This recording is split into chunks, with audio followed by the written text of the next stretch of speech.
marry people with these conditions. My name is Pastor Mrs. Joy Bisong. I'm a marriage counselor, a relationship therapist, a mother to 4 lovely children. And today I'm going to be walking you through why you shouldn't marry certain people. Are there some kind of people that shouldn't be married to, that you shouldn't get married to? Yes, there are people you shouldn't get married to. As at the time you met them, if you are with them now and they have any of these characteristics, do not marry them. Whenever they are through working with these things that I'm about to mention, they can go ahead and marry those that they want to marry. Or if you can wait for them to work on this, which it will take for eternity, then you can go ahead and marry them. So, what are these conditions that if people don't have them, then you should never marry them? Number 1 is different spiritual foundations. Now, let me tell you this. People's spiritual foundations determine their values. Even in counseling, when you come with an issue, we don't just start counseling you. No, we don't just work with you. We work with you based on your spiritual foundation. So that, let me make this clear, that I'm a Christian does not mean that I should now start counseling you with Christian values or Christian foundations if you are not a Christian. Why?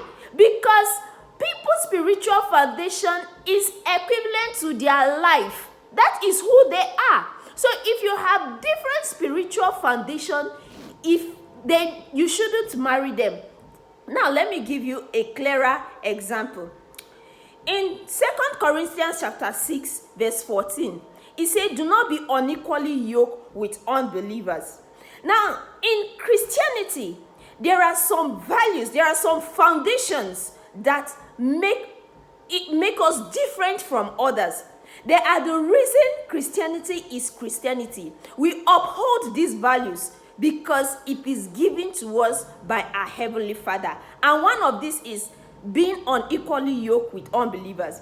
Now, you cannot be singing, God give us Christian homes, homes where the Bible is taught. Who is going to teach the Bible? Who is going to teach the Bible? The partner that is not believing in the Bible should teach the partner, should teach the children. Who? Homes where the Bible is, homes where Christ is the head. So a person who Christ is not his head, a person who does not believe in what you believe, have different foundations, spiritual foundations from you. So you cannot marry them. It is a commandment from God, first of all. Secondly, it makes up who they are, and who they are affects their values, what they want, and you can never have the same goal in that marriage. Now, let me tell you something that happened some years ago. There was this sister who came and said she wants to marry somebody from the other religion. Now, by the time we counseled her at 3 Court Strand, she began to see that, it became clear to her that indeed, it's not just about a rule.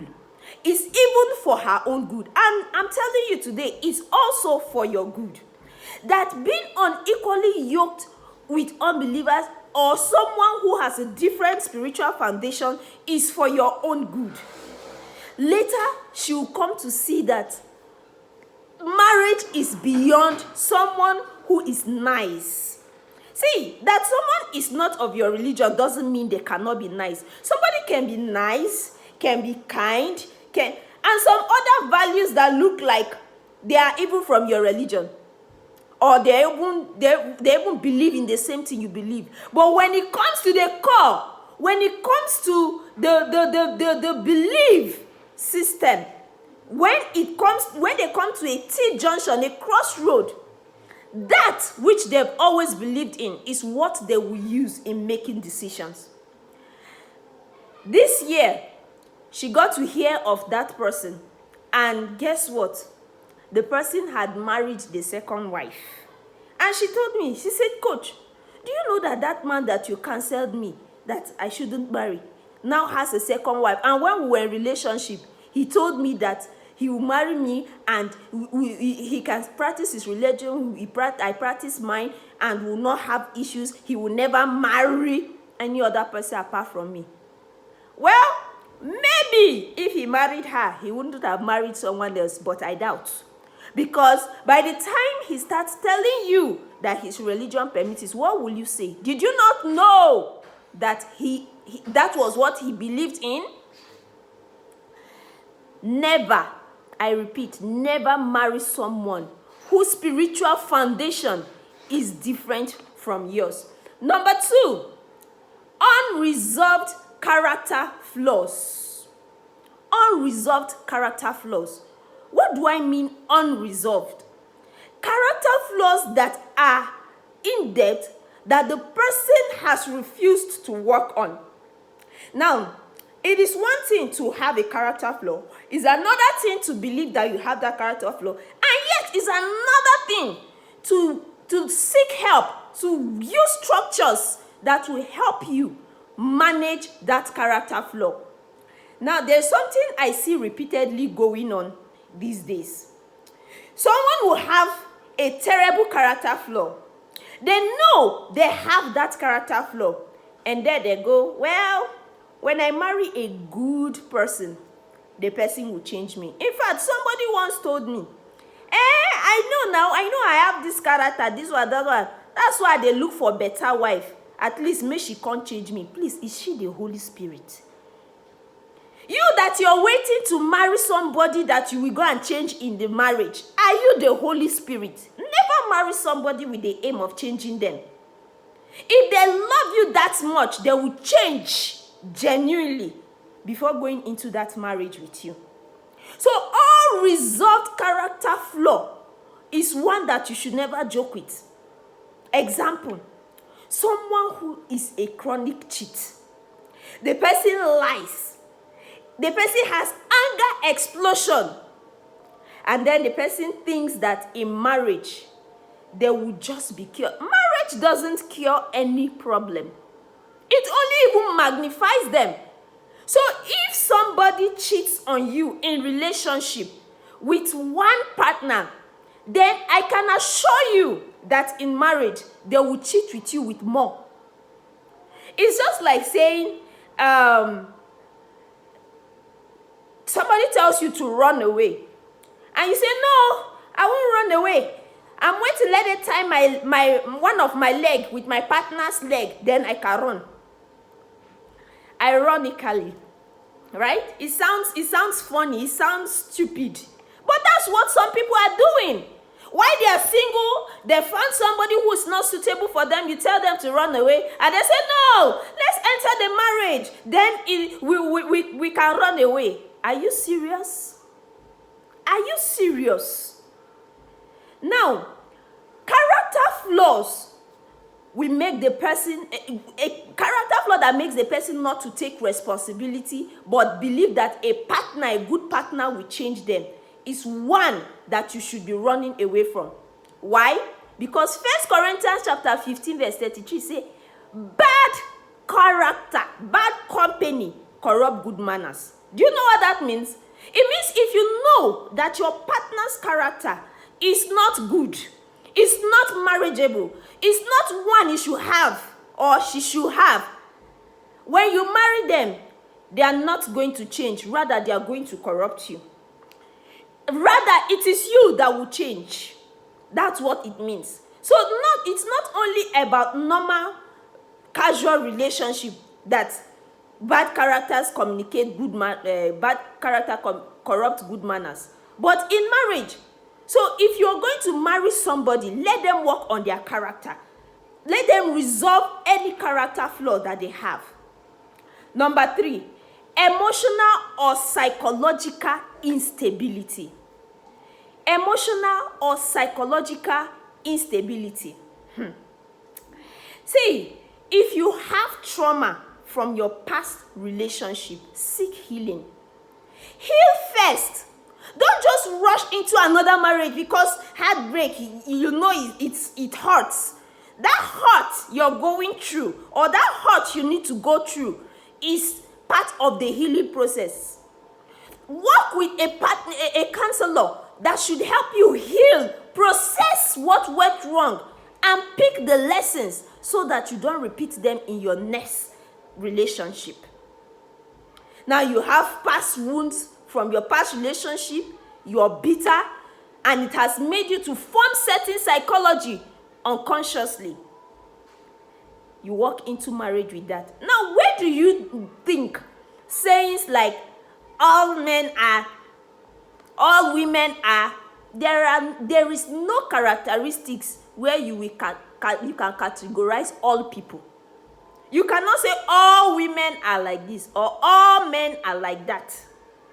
Because even if majority are like that, there is usually one person that will not be like that. So making your all to be annulled.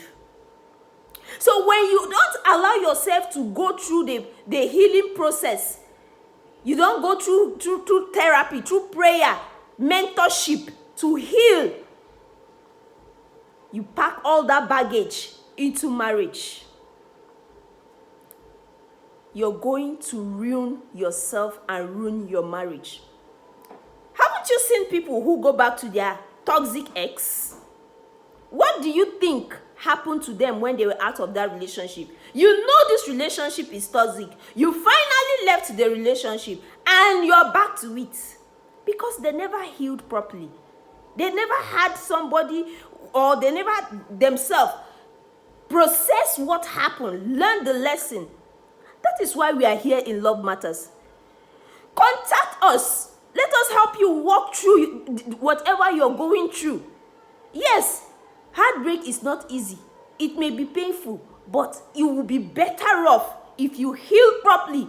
Because even if you get married to the right person tomorrow, some of the things that has happened to you that you yourself you don't know, they will pop up in marriage and ruin your marriage.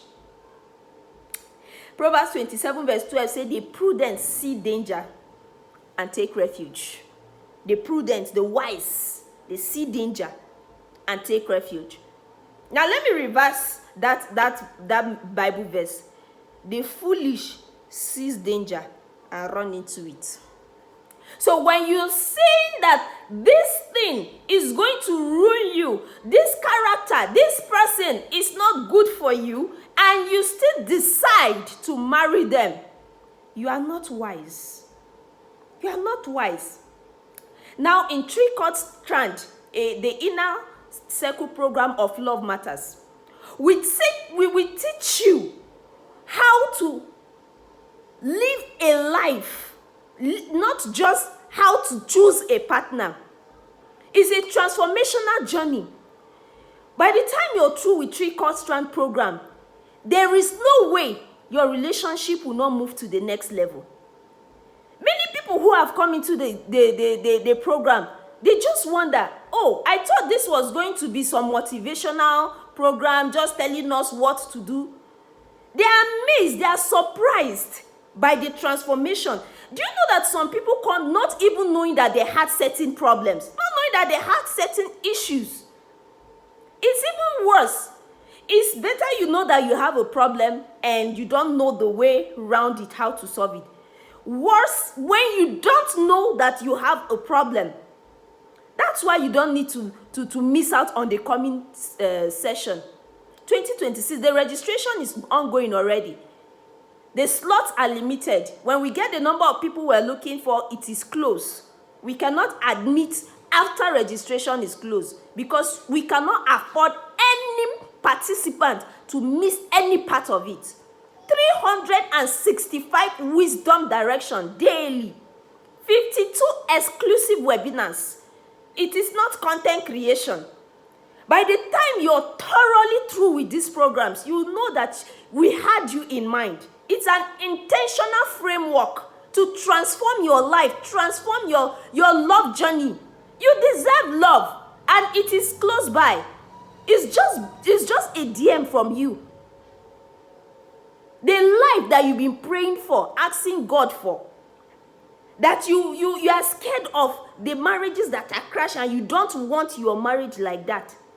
It is you that can make that decision. Number 4, opposing life purposes or callings. Opposing. Now, what do you think about a minister? You know you are called into ministry. Then because this lady has some certain physical looks that you like, but you know her own career is pageantry. She goes round the country for her pageantry career. You decide that's the one you will marry. What do you think will happen to that marriage? You know, I need to say this. There's something that happens when you begin to aim at going into marriage with somebody. Maybe you're in a relationship with that person, or you're thinking about that person. There's something that happens. Your emotions begin to go wild, and they appear in your dream what you were thinking during the day. So you are thinking that this person should be your husband, should be your wife. The next thing is that you will start dreaming about them. You will dream that you marry them. You see yourself at the pulpit with them, doing wedding. Do you know what some people translate that to? They say God told them. They forget the aspect of thinking about these people during their day that made the emotion to become what? A reality in their dream. Then they go ahead to ruin their life by marrying the person that they were not supposed to get married to, and blame God for giving them a partner that didn't bring them fulfillment. You have to be very careful with your thoughts. As soon as you see that you started thinking about somebody, just know that you have opened the door for you to be able to dream about that person, especially as regards to where you want that person to be in your life.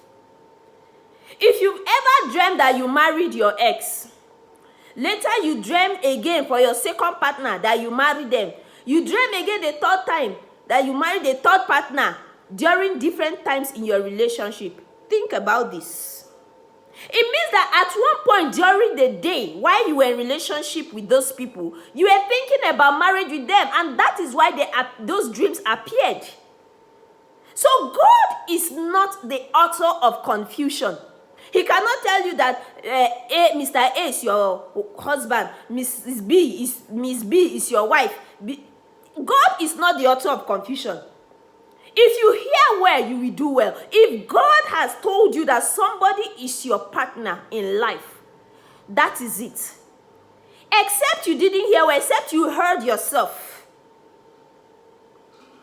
When you have opposing life purposes and callings, please do not marry that person, because that will be the foundation for the ruining of not just your life but your destiny. Somebody wants to move abroad to study and to prove scientifically that the word of God is true. Now you have a partner who is determined to stay in the country to pursue her corporate career. Two of you are Christians, yes. Two of you are good people, yes. But the opposing callings, this is a major one. The calling that somebody is good, I keep saying it, that somebody is good doesn't mean the person is meant for you. The person may be good, but the person is meant for someone else that is compatible to them.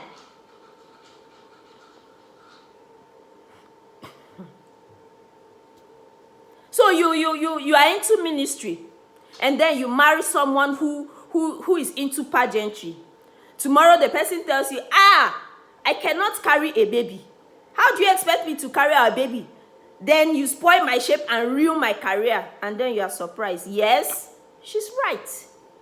Did you not know that she was into pageantry before you married her? Did you discuss it? In fact, can you even act as a team, work as a team for this marriage to work? When she is everywhere, she has to travel everywhere because that's what her career needs. And then you want to stay in one place. And come on. You need to take your marriage, your love life seriously. Amos 3:3 say, can two work together except they agree? In 3 Chord Strand, we teach you the way. We help you know the way.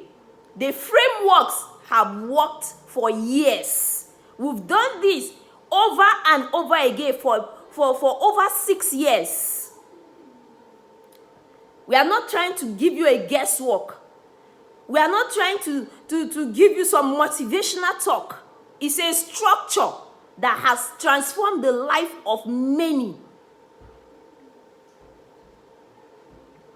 Another one we want to look at, number 5, is financial irresponsibility. Financial irresponsibility. You know, when you're planning to marry, some of these points don't look so big. It doesn't look like a big deal to you. Wait until you skip one of them and it becomes an issue in your marriage. May it not be your portion. Then you will understand the depth. If I were you, I would try to understand. Now that I'm not married, I will look before I will leap. Like the Bible says, the wise, the prudent, seize trouble and take refuge. Somebody receives salary, high salary, and within 3 days is spent recklessly, cannot give account of it, does not know how, what, and...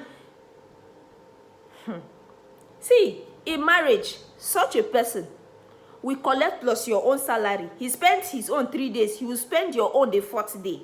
On the 5th day, the two of you and your children will remain hungry.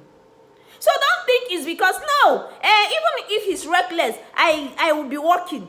It's not about that. It's not about that. See, when someone cannot take care of their financial life, it leads to other huge problems that destroy their destiny and even the destinies of those around them. Imagine you marry a lady who spends lasciviously on clothes, shoes, just to show up, just to keep up with the trend. You're earning 500,000. Her wardrobe, her shoes alone. They're not talking about projects, building of house or anything. It's taking 300,000. What will you build with such a person? What? And then when you try to talk, they tell you, they compare you, just 300,000, when people are buying their partners rings of 500,000.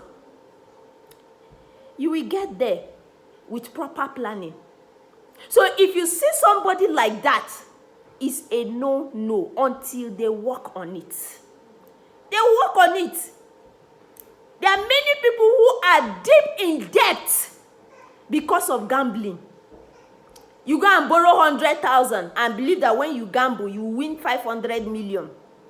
The 100,000 did not win what you wanted to win. You believe, if I can just play the one of 500,000 and win 200 million, all my financial problems are done. You go and borrow 500,000. You gamble. It does not work. How much debt are you in now? 600,000. Oh. I cannot emphasize on this enough. When you see people, if you're in a relationship with a partner who hides their money habits and expect you to fix their financial mess, let me say it in my friend's tone. Run, oh. Run. Because Proverbs chapter 22 verse 7 say, the borrower is slave to the lender. That person will continually be a slave to the person he's borrowing from. He will be entangled by so many things because he cannot control his finance. And worse still is that you who is trying to be a good partner, you bring your own financial capacity in, and then they will also squander it. You don't want, you had hope, okay, maybe you were practicing from the aspect of two partners should put their resources together to create. You don't want to be rude. You don't want to be that partner that is not supportive. And then they are not seeing things from that aspect because of their irresponsibility. Then they squander everything. And worst part, painful part, is when they do not see anything wrong with what they are doing, or give you false hope. Is it not because it didn't work this time? Just be praying. The next time I play this gamble, it's going to work and we are going to enjoy. See, when both of you honor God with your resources and you practice financial principles, you will have a happy return. You will have a happy marriage. You can build. There are a lot of things to build. Another point we'll be looking at is sexual immorality and lack of self-control. I know some of you will not like this one, but this is the number one reason many marriages are crying. This is the number one reason many of you are still single. Sexual immorality and lack of self-control. Let me ask you a question. Why didn't your last marriage, your last relationship end in marriage? Not all relationships that ended may have this as a problem. But I can tell you, over 80% will have a relationship with sexual immorality and lack of self-control. Think deeply. When you hear a man who is planning to get married, looking for a suitable wife, ask the friend or ask people around, that girl na better girl, what does it mean? Think deeply. What does it mean? What is he looking out for? Better girl or better man or better woman is most times simultaneous to, is this person having multiple sexual partners? Is this person good for marriage? But majorly, is this person having multiple sexual partners? In your street, when people say that girl na bad girl, what do they mean? That this person lacks self-control. This person have sexual immorality as one of their characters, a consistent character. It is the top one reason many marriages are ending in divorce. You are in a relationship with somebody you know is in relationship with so many other people and they are sexually involved, or even your relationship, you're sexually involved, and tomorrow you're waiting, you are hoping that the marriage will not have that. The partner should be faithful. No wonder the Bible says a faithful man who can find a virtuous woman, her price is beyond rubies. If they can cheat with you, they will cheat on you in marriage. If they can cheat with two partners while in this relationship and you forgive or whatever you call that, in marriage it's going to be worse, because marriage only magnifies what is already in there.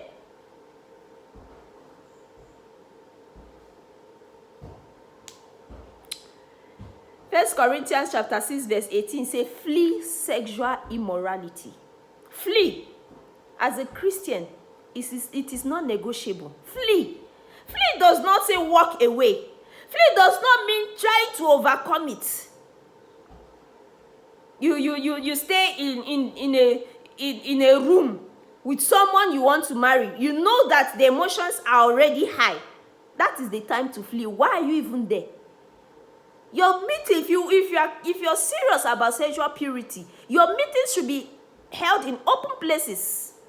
In fact, have you ever noticed that when you're in an open place discussing, you don't usually have that kind of emotion? But once you're in a secluded place, you're in a place where people can watch you, then you feel like going intimate. For a Christian, it's not negotiable. Forget what is happening in the social media forum. Forget it. There are many marriages, many, that are not, that did not do this, not in the centuries ago. In this contemporary age, there are many relationships vowing every day to purity and keeping it.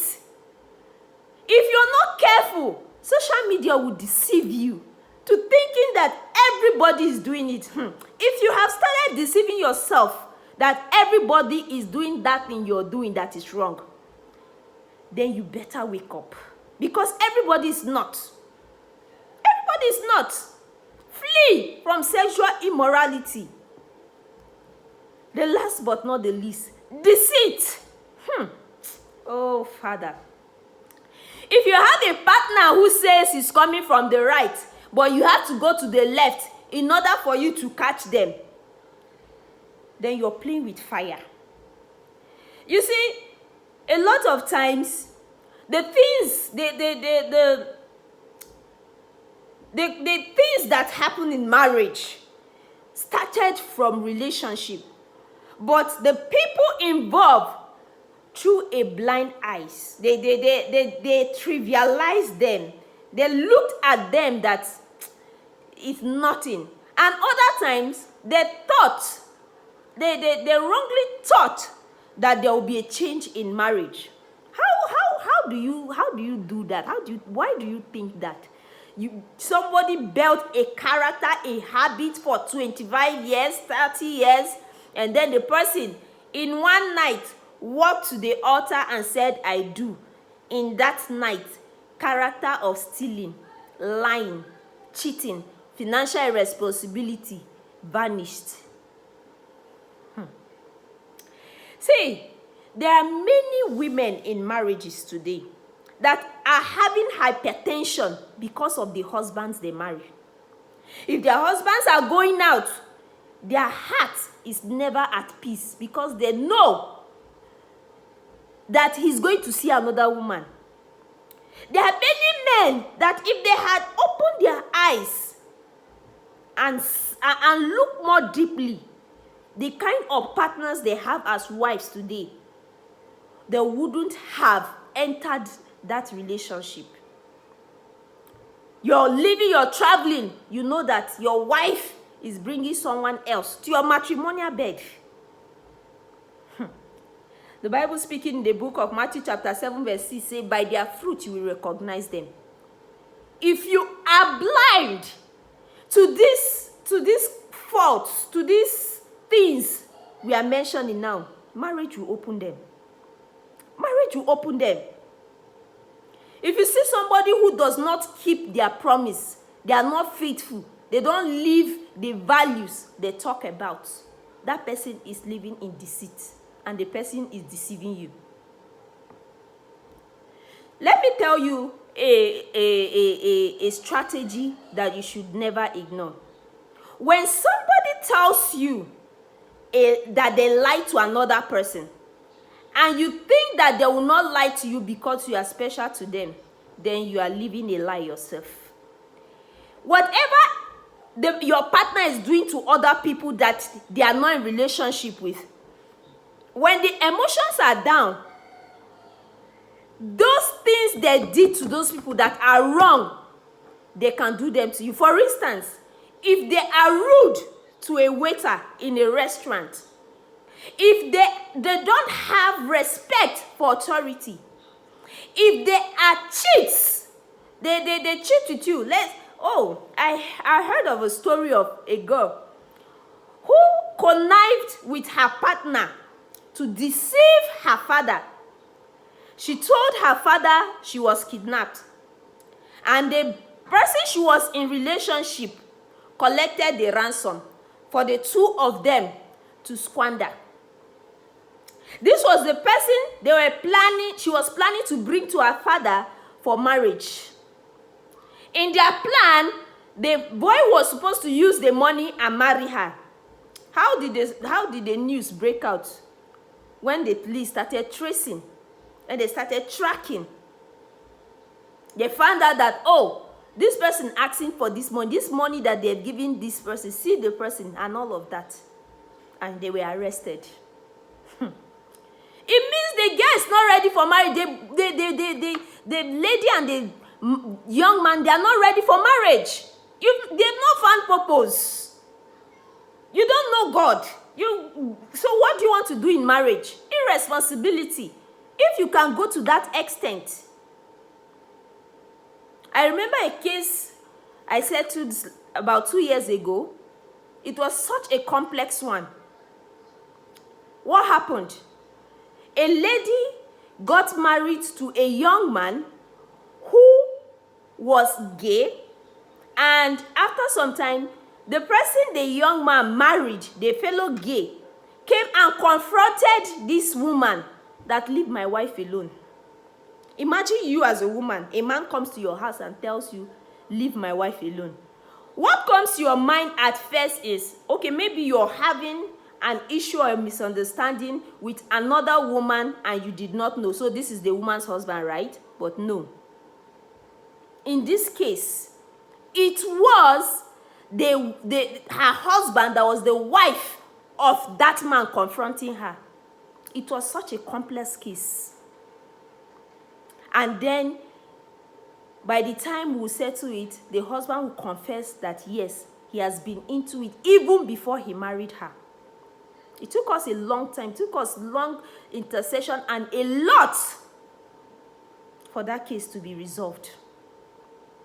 Haven't you seen marriages where the partners are used for blood rituals? How did those marriages come to be? It was through deceit. There are people who know before they enter the marriage that this is what I will use my partner for. They want to use you. So they put up every nice character in order to bring you into it. And then when you enter, the real character unfold.